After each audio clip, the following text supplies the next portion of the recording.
Hello, friends. I'm your host, Shashi, with you all on Women Dialogues to create more voice for women and by women.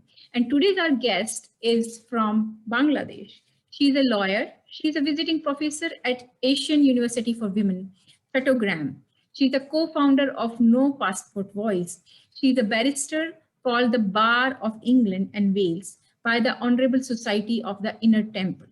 As you can hear, as you can see by the introduction, she's very famous, very established lawyer and barrister, not only in UK, but now she's working in Bangladesh. And as she's hailing from Bangladesh, so she is dedicated her work, her life, her journey for society upliftment and betterment. And the same way she has shared her passion with her foundation is called No Passport Voice. So we have a lot of, I think, stories or a lot of inspiration to hear from our today's speaker, Fatemaa, who is connecting with us today. So Fatemaa, welcome on Women Dialogues Talk Show. Thank you, Shashi, for having me, and thank you for such a warm introduction. I think you're being very generous with your words. I don't think I'm as famous, and also just trying my humble bit to do something for society. And so thank you very much, and congratulations to you for having this dialogue worldwide. And I think it's a very powerful platform for more women to connect and share their stories and inspire others. So thank you. Thank you, Fatemaa, for joining us. It's our great pleasure to have you today. So, Fatemaa, when we are talking about you as a person who is from Bangladesh and who has done such a wonderful job and who has accomplished as a barrister and lawyer all education and now serving back to the community, how it seems to be, what it seems like to be, because as a woman, coming all the way from Bangladesh to UK and achieving all, it seems to be a lot of work, or was it a smooth journey? Share about your, all these experiences with us. Well, I'll say a little bit about my law career and moving from Bangladesh to England. So I always, I was brought up in a home where we have a lot of women. So we are three sisters, and my father actually sort of had on his mind since we were very young that his daughter's going to be lawyers and barristers. So from a very young age, I already knew that I'm going to go to England to pursue law. So going to England was not really for some, maybe I don't know how many will connect with me, but to some people, it is like a bar that, we will go abroad and study, or we will go to America for higher education, or England for this. For me, it was like I had to go because it was normal. Like I knew that I was going to England for my law degree. So when I was going, of course, we went as a family. So my sisters and my mother also accompanied us, and my brother as well. So I was kind of not very excited, to be honest. And of course, I was really young, late teenager when I was starting college and university in England. And I sort of didn't like the, sudden change. So I remember when I was in university first year, I always used to miss home. I used to miss my, whole setup in Bangladesh. And of course, my extended family, my friends. And so it was very different for me. And of course, I won't say I have ever had a cultural shock or anything as such. Those difficulties, somehow, alhamdulillah, I never had. But yeah, I must say there are a lot of difference in studying in this part of the world and in England, and especially as a young adult or as a young person, when you go there, there's so many adjustments that you need to make. So you are, for the first time, you're probably taking your own responsibilities in many, many ways. Right. But I think for, like, I now always tell my students and also sort of advocate for it, you should always take your own responsibilities whenever it is in your life. So that later on you can say that, you know, good, better, bitter, it's all yours. So you should own it. So when the question was how the journey was being a lawyer. I must say it was definitely a lot of hard work. There were compromises, of course. There were sacrifices because, of course, you know, when you're going to England and staying, there will be days when you won't feel nice. There will be days when you won't have your family around, and there will be days when you won't have your comfort food around. So you probably get a packaged food from down the road and you know, warm it and have it, and it's different. And also in a city like London, where you actually meet the whole world, and especially to the universities that I've gone to, it's very multicultural. So I think more than just not these you know, these changes or just going abroad, studying and coming back doesn't do much help to you if you don't participate in your student life, if you don't participate in your, you know, cultural life or in your society life. So I would say I was very fortunate and privileged to be sort of, you know, loved by many of my friends there, and, you know, have a totally different life there, participating in community work. I was a community worker even in England. I was doing a lot of voluntary work from my universities. Probably students from my age when I was 17, 18 would be partying down in Ministry of Sounds, but I would probably look for, you know, opportunities to work in the development sector. And in my first year in uni, I've come to in India from a British charity and worked in Asia's largest slum, Dharavi. So we were here for around 3 months, and we worked with the rag pickers, the eunuchs in Gobandi, Solapur, Bandha street children. So I think all of these, I was doing it out of passion, of course, but at the same time, I was also doing it for my CV, because I knew that I need to apply for my bar, which is the bar degree, the barrister degree, which is given by the Honorable Society of Inner Temple, which is mine. It is a lot of hard work. So getting into it, first of all, getting the admission there, and then the course itself is very, very rigorous. So it's a 9 months course where you study 12 subjects. It's both skill-based and knowledge-based.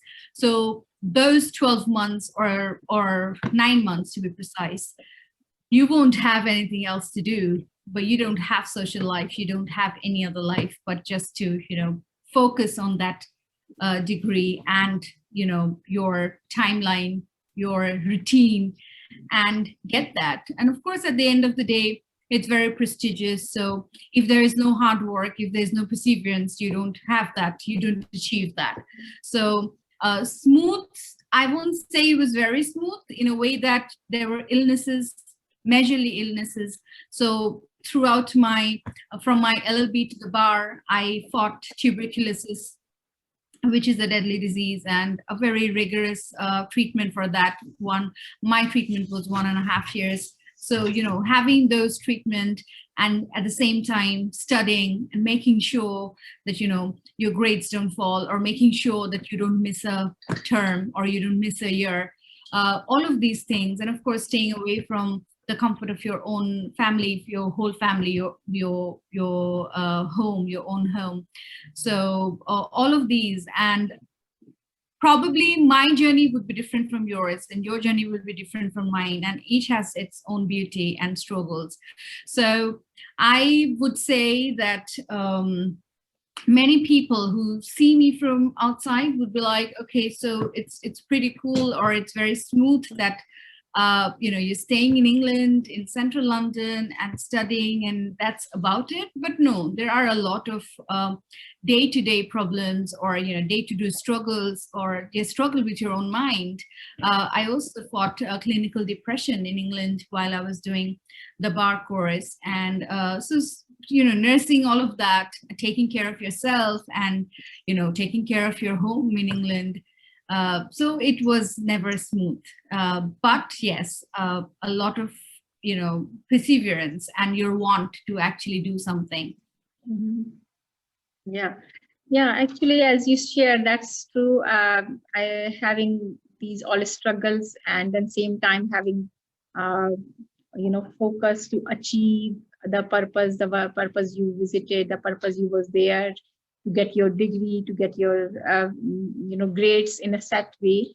But before, if we are going a little bit ahead or about your journey, we know that it's hard work, and I think uh, as we get into the process of getting education and all, we should be prepared, as you said. uh, but you shared about your from your very early childhood, or maybe from very early age, you was having sense that you have to have a lawyer degree, or you have to go to study that. But whereas maybe many students have quite a lot struggle, or maybe kind of maybe in a sense that they are having not that support or wisdom in their family, whatever reasons are. What way you find a difference, or maybe can give some inputs for them if they are looking something similar or in their same kind of profession? What do you say about that particular way? I think it really depends from which part of the world you're coming from. If you're from the Indian subcontinent or even parts of, Africa, I know a lot of families are very conservative. A lot of families are non-supportive, Yeah. especially with regards to education for girl children. Yeah. Or girl child. Yes, of course, as I say, Alhamdulillah, I've been very privileged. There was no other way, that there was no other option for me to not even study. Like, it's not like law was put on me, because as I progressed, I loved doing law. I wanted to become a lawyer myself. So that was for my own. Now it's absolutely my satisfaction. So more than my parents, I want to do my work. I want to do my, build my career in a certain manner. But yeah, to those families who do not have, to those children who do not have much, wise parents or much support from the family, I think as a young person, sometimes it becomes very difficult to voice for yourself in a strict family or in a conservative family. So one thing, I don't know whether it would be appropriate, but they could probably be looking for a support network in their community or in their countries, where somebody could probably mentor their parents, or sort of create awareness of the importance of going abroad for better education, if the child wants to, or whoever wants to study in their own country, they can of course go ahead and do that as well. And at the same time, I think the person, the student itself probably should do their own research and get a scholarship or find something which is worthwhile, and sort of put it on a paper in front of their parents and try to convey the message that, where will I be in 10 years? So you are seeing me here, and where will I be in 10 years if I pursue what I want to do, if I want to pursue my dreams, or if I want to go to England, or even if I'm in India or wherever I am. So that is one clarity. Sometimes as young people, children don't have clarity. Young students don't have clarity. And if you don't have parents supporting you, I think you should be seeking mentorship, or you should be seeking to reach out to those ambassadors, reach out to those people in the community, or even support network, to find out if you could get some counseling for your own self as well as your parents. And I think clarity is another thing, very, very important, because as young people, you need to have, although it's I say that you need to have clarity, but at the same time I understand how difficult it is to have clarity when you're 18 or 17 years old. and especially if you don't have support network from your home, Right. then you get more confused. So I think that's something I would encourage, getting mentorship, getting help from support networks, and probably communicating, contacting people who probably can help you out and reach out to you. Yeah, I think that's a great advice to find a support network or community network where they can seek support or help if they are missing that link in their own uh, setting, whether Family. it's family or whether it's the close knit of group of people where they are spending their most time in terms of their career and further education. So Fatemaa, when I'm talking about your career, you as you shared, you was lucky and you was maybe fortunate enough to get into smooth journey, not in terms of studying. Definitely studying was a hard, and you being living alone, there was a lot of responsibility as self. But when I'm talking further after career, being a female, you was as a lawyer, and you must have dealt with a lot of different kind of cases. What way in general you find, if we ask the kind of uh, what kind of your is maybe cases, maybe you deal with civil or criminal? I'm not aware about that. Well, the chamber I work in Bangladesh. So it's a civil chamber. So it has civil litigation, commercial company, but we also do labor law and family taxation and. Right. Yeah. So if we are talking about these family and civil, what kind of family related or cases, if in terms of women you find more, and if you are finding more, if you can share maybe a few cases, maybe one or two, and how or what solution you find in long run in society in general, without With bringing regards them to into. women. Yeah. Okay. So thank you for the question. That's something very important to focus on women.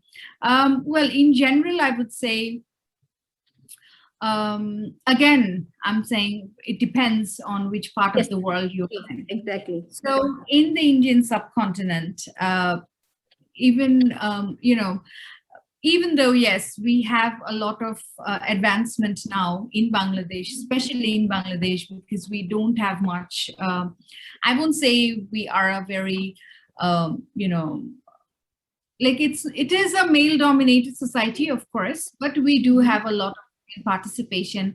Like our prime minister is a woman. The speaker of the parliament is a woman in Bangladesh. There are a lot of justices in the High Court who are women. Right. Then even the opposition leader in Bangladesh is a woman. So there are a lot of women participation, but as a whole, in a society, you still see there's a lot. It's very paternalistic and it is patriarchal and it is male dominated. Right. So it's sometimes the one thing that is unfortunate and which is true is that women are objectified. So if you are entering a workplace or an office, wherever, everybody would look how you speak, or how the aura around you is. But probably if a man enters, that becomes a little different. There's also a lot of mentality. Some people have I have noticed it a lot in Bangladesh, and also currently, very recently, I've also joined a workplace in India. So although it's very new, premature to comment on that, but in general, my observations to even Indian mentalities, since I'm currently in Delhi, so it's like they sort of have their own mindset that how far can you go, or how capable can you be. You probably would have a car, or this sort of work. Oh, you'll do it commercial. Well, women don't do it. Why don't you look for an in-house? So these are, I'm not talking about my personal journey, but in general, these are certain comments that people hear. So with family law cases, again in Bangladesh, and even today I heard about a family law case in India as well. So a lot of it is unfortunately on domestic violence.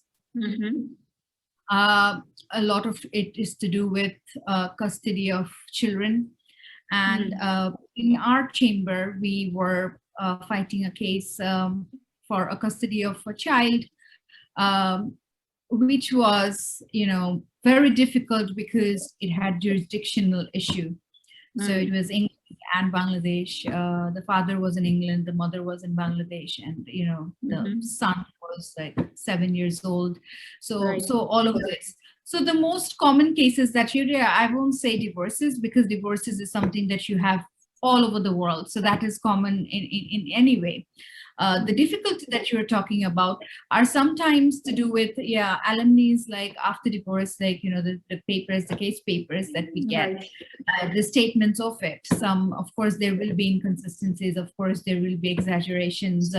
So, Fatemaa, when we are talking about the cases, as you mentioned, about based on maybe since the patriarchal cultural or maybe male-dominated society and in general in Indian diaspora or in Indian subcontinent, about the domestic violence, as you shared, I think all these countries, they have their own laws to give protection for domestic violence against women. Why still we keep hearing all these, and why, as a lawyer, you feel these laws are some sort of way are not able to be protective mechanism, a strong protective mechanism, I will say that. What your observation is about? Well, the straightforward answer is I think the society is stronger than laws. So it's like, you have a very deep-seated patriarchal and paternalistic society. So how do you expect laws to change things overnight? Or, even in it doesn't. Unfortunately, the laws are there. Even in Bangladesh, there are laws on domestic violence, but you won't have much reported cases. So women themselves don't come out as often, or they don't file cases on these matters. And one of my very good friends is also a barrister working in Pakistan, and he actually fights a lot of human rights cases, family cases, and in his country, a lot of these cases, family law cases, domestic violence cases, are from backgrounds or from families who are very well known in the society. See, it's not like only a rickshawala is slapping his wife, or not like somebody from a slum doesn't know anything, haven't been exposed to the world and having this violence against his own family or wife. But it also happens in modern societies. And you asked me as a lawyer, why do I think it's still growing, or because if there are laws, and because laws, because as one thing we have laws, and other thing we have we are seeing very drastic changes, women empowerment, a lot of positive things are there, a lot of support mechanism in terms of when we are talking about laws, acts, all things are these countries are doing for development of women is going on. It's not, there is no denial of that, but still as we are hearing these cases, even we see in media, right? And as a lawyer, as you said, definitely changes comes slowly from society. But what in general, what your observation as a lawyer, a part of society? I think it's the families, actually, to be honest. It's the culture of each families, and the fact that, if your child is seeing you, he's growing up or she's growing up seeing his father or mother beating you, at one point it becomes normal to her or him, the child, I mean. So you will see your child will first react, or probably get really, bogged down by it, or affected by it. But then day 1, day 2, day 3, on day 20, it will be normal for him or her. So when he grows up, when she grows up, she would also probably think, or he would, it can go other way as well. But unfortunately, how the society is evolving or how it is right now is very much like that. So I think if you don't sort of, nurture your roots, if you don't first, fill out the gaps which are easy to fill up, you can't really, do much with law. What can the law do? The law is for the people, right? But people are also for the law. So it's sort of that. Why do we have these domestic violence cases? That's why even I was saying that it's not about just cases. We don't have cases because there are not many cases, or there are not many women who come out and say that, this, because they don't have the courage to come out or speak against their fathers or brothers or families or husbands. And trust me, it's just not in the villages. It's also in the mainstream. So, Fatemaa, when we are talking about as a lawyer, as a professional, your work, what kind of challenges, or what kind of a part of study challenge, as a career challenge, what kind of challenges or struggle one has to be prepared? Like suppose if somebody is listening who is in youth or who is just looking for this career, what kind of advice would you like to give to them? Well, I think as part of my mentoring scheme, I'm also a mentor. I forgot to mention that. I'm also a mentor with SOAS Connect. So SOAS is the School of Oriental and African Studies, University of London, where I did my master's from. So I'm currently a mentor there. So I connect with a lot of students who are in their first year, second year, third year, and sort of mentor them with their career and with their education. You said the challenges would be there all your life, because I think if you don't have challenges, that's not a life worth living. That's what I want to say. So as a student, you'll have different challenges, and as you grow your career path, one thing is, I think you should really learn to sort of unlearn things. So things that you were told once, that, this is a perfect career, or this is a barometer of success. So you need to unlearn those. As you learn, as you grow, you need to unlearn certain things as well. And because what success is to me might not be to you. It could be different to you. You could have your own perspective. So I think that's one thing that everybody should do, that, everything is not like so black and white, or you don't really need to follow any barometer, or you do not need to follow anything that has been set in your mind that, if you do this, only then you are called successful, or you need to be a barrister to be a lawyer, to be a lawyer, or, to be a good lawyer, you need to be a barrister. No, you could be a normal, you could do a national law, you could do, where you are, wherever you sit. So your passion should be there. Challenges, I think, with the evolving society of the nasty social media, and people amplifying their, some people amplifying their very mediocre work. I think with this mentality, or with this publicity, with this social media networking, a lot of students get very, depressed, or very pulled down, thinking that I'm not doing enough, or maybe, I am not being seen. So these are certain things, or certain challenges that young people often have. And I think you should learn to sort of, ignore those, and choose your path, and have clarity in your mind that, where will I be in 5 years? Maybe I am in a position today, but somebody somewhere else might have achieved this maybe 5 years back. That's their achievement. And when we are talking about this similar kind of struggle and challenges, do you find any additional struggle of as being a woman, or is it not like that if they are following this career? Yeah, personally speaking, I don't. I don't think that. Yeah, you shared your journey was not that way because you had privileged because your family and surroundings. But in It's general, just if not you like bring that privilege, some like maybe. yeah, I would say it's just not about privilege. It's also how you want to perceive yourself or how Right, your personality is. So I right. don't want to be a victim. So I won't say that, there are many obstacles because I'm a woman. Yeah, there are, of course, certain societal problems that are there, and you cannot deny that. Like as Right. a woman, if I want to use the toilet, I can't use the toilet in Bangladesh, even in courts.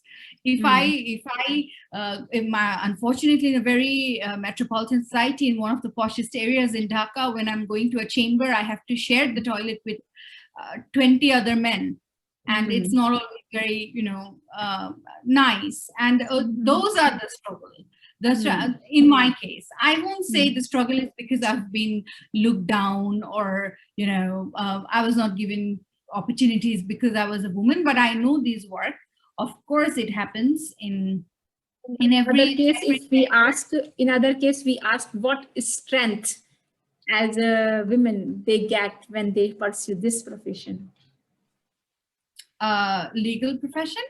Yes, similar like your profession.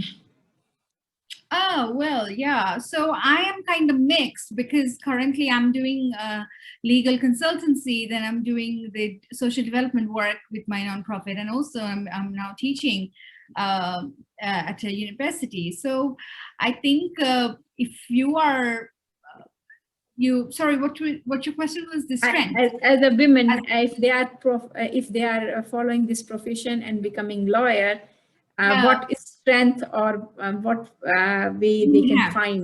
Yeah. Yeah, as a woman, you're the perfect person to be a lawyer, or to be an academician, or to be a social development worker, because I think for all of these work, you need a lot of resilience, and you need a lot of strong-headedness and will force.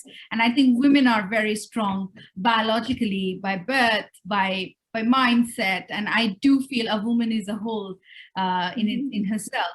So I do think that, yeah, that is your biggest strength, that you are a woman. So if you are a woman, and if you have passion for law, so you are born to do law, because you're the best person to take this career on. So I think that's the strength that woman has, is that they are women, because women, I do think, are very strong. And we do have a lot of successful lawyers, justices, academicians who are women in the whole Indian subcontinent. Even you Right. see the prime ministers. Indira Gandhi was a very successful prime minister. Now, even in Bangladesh, we have the longest reigning prime minister. But even before, from the opposition also, the prime minister was a woman. And you are yourself the example for many who are listening and watching us. Well, I hope I can inspire at least one person. That would be Fatemaa. Just I would like to ask about your a part of your academic and your other work. You serve for society and community also through your organization, which is like No Voice Passport. What does it mean and how it no works and how passport. it? Yes, so No Yeah. Passport. How it helps community? Would you like to explain about that, please? Yeah, sure. So No Passport Voice, it's my brainchild. It means that a voice which doesn't have any passport, which doesn't need any passport to be heard. So the idea of No Passport Voice is to have voices from different sects, different races, different society, different culture, different classes. So if you have a voice, it should be strong enough to be heard. Not only because I'm from a privileged background and only my voice could be heard, but same problems or same awareness could be brought by somebody from a different background or from a different country or a different district, and you can't hear them because they do not have the platform to have that. So we want to create a safe network for women to come out, for transgender people to come out. So recently we've been working with transgender Transgender Population. No Passport Voice is an organization, totally non-profit, 100% non-profit, and we're working towards empowerment lives, empowerment of lives, women, children, and also transgender networks. So that's the whole concept of it. We want to bring changes. We want to bring even all of these problems that we were talking about, you know, the deep-seated challenges that we have in the society. We want to achieve something to do for the society so that these problems are slowly, you know, diminished or yeah. So, and when we are talking about your work style or your leadership style, how you define your leadership style? That's very kind that you are acknowledging me as a woman leader. Thank you. So the leadership, I'm not too sure what leadership quality that I have. You probably should need to ask my colleagues or people who I interact with. They would probably be able to. As you shared, you are from very early. You are passionate to serve the society. So as we are serving, it always have a passion or maybe a leading quality. So what way you find that way? What way you define it? Well, that's true. I started really young. So I started a charity. I started working for a charity organization when I was, actually I was legally 17, but I had to be 18 to join the organization. But by a few months, I became 18. So actually 17 years when I started this work, and it's been like over 10 years now, I am on it. I think the qualities that you need to have, you're asking that, right? Yeah, what you carry as a leader.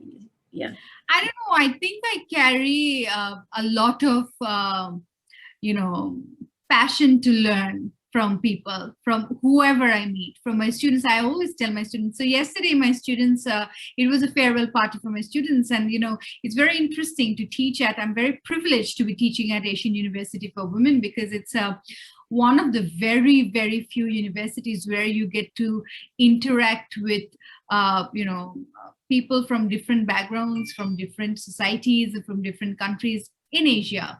So I have students who are from Afghanistan. I have students who are from Myanmar, Sri Lanka, Pakistan, Bhutan, Nepal, India, Cambodia.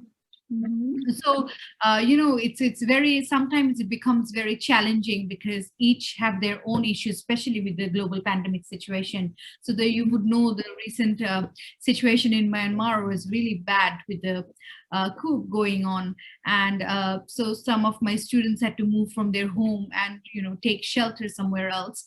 And at the same time, the issue, the continuous you know, violence in Afghanistan. So these children grow up with these memories and, you know, these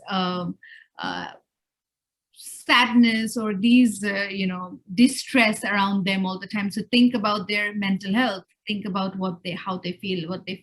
And as how I am, I really take these very seriously. So I think I try to put comfort in them in whatever manner I can, be it with my students, be it with my colleagues, be it with my mentees.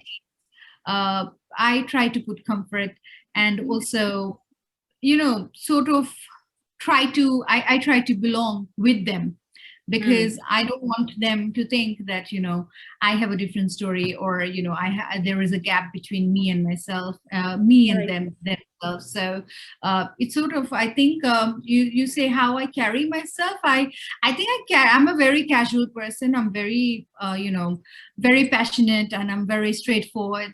And all that I do it with passion. And one thing that is very important, like I said, you know, to belong, like, you know, belong with them, not like putting myself in one pedestal and putting my colleagues in another. So that doesn't work.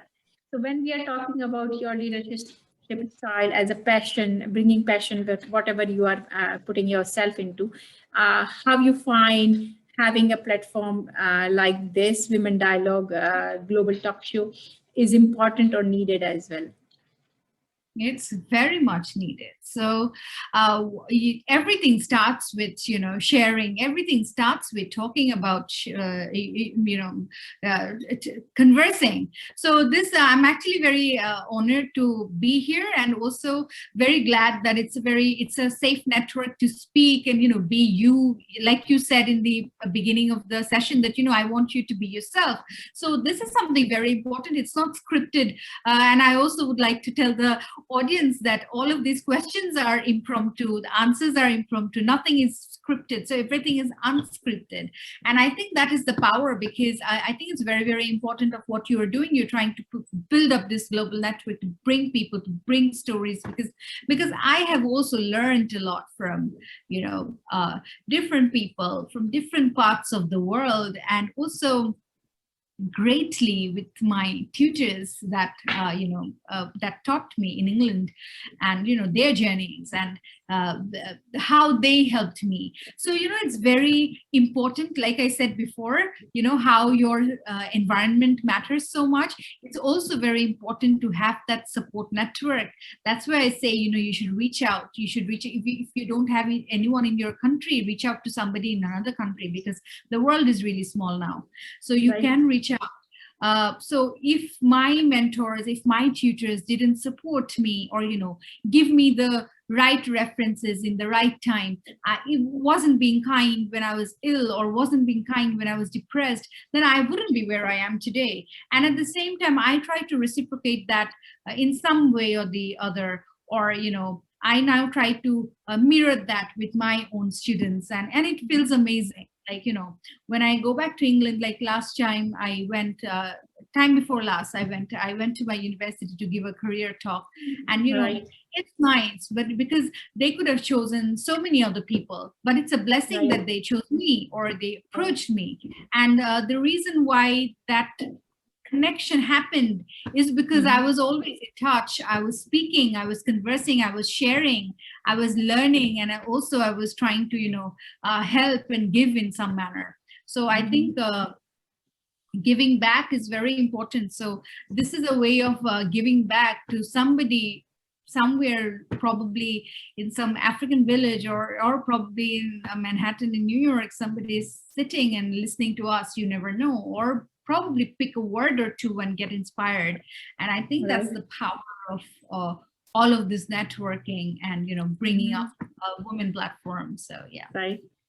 Thank you for having such a strong faith, and same time creating voice, as I always say, not for ourselves but for many others who are listening and watching us. So thank you, Fatemaa. Thanks a lot for your time and your sharing your knowledge and wisdom to all of us. And thanks to all our viewers who are listening and watching us. And if you would like to keep getting yourself empowered by having these stories, share, subscribe, and like. And don't forget to connect with Fatemaa as well. I'm putting her details in the description as well. See you next time. Till then, stay safe. Take care. Thank you. Thank you very much, Shashi.